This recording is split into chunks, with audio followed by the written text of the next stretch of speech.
बा बुलौले बाने एक गिलास पानी देता ने मीठा पानी दी चाहे खट्टा पानी दी लेकिन प्रेम से होकर के पी।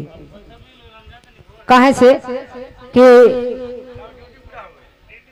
महादेव अगर जो शरीर में रहती नु तो केहू चढ़ेबे ना करे, अगर जो खाए लगती तो हमने कोई सकबे ना करते जा कितना खियाती जा। हमरा रोरा के तो खियावत नहीं, हमरा रोरा के ऊ खियावत नहीं, ऊ भोजन देता नहीं, ऊ वस्त्र देता नहीं, जौन मांगता नहीं जतौन देता नहीं। जरूरी बा खाने में कौन चीज दीदी महादेव का खाने शरीर में तो बारी ना। चलिए हमारा गुरु बहन से भी ज्ञान लेवे खातिर है कि आगे रहने चलिए माई बाप के नाम रोशन करी, ज्ञान मिलत रहो आ घर बर घर बढ़िया मिलो।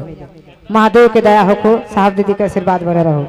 तो हमने के कहे के मतलब महादेव भोजन का करे नहीं दीदी चर्चा तो हमने के बहुत करता जा, प्रतिदिन करता नहीं, जे कोई दिन समय नहीं मिला लेकिन जानकारी जरूरी बा कि जौन बात हम कहते नहीं साहब भी पूछ ले रहे, साहब पूछ ले कि महादेव के भोजन का है, हमने की का जानता नहीं जा।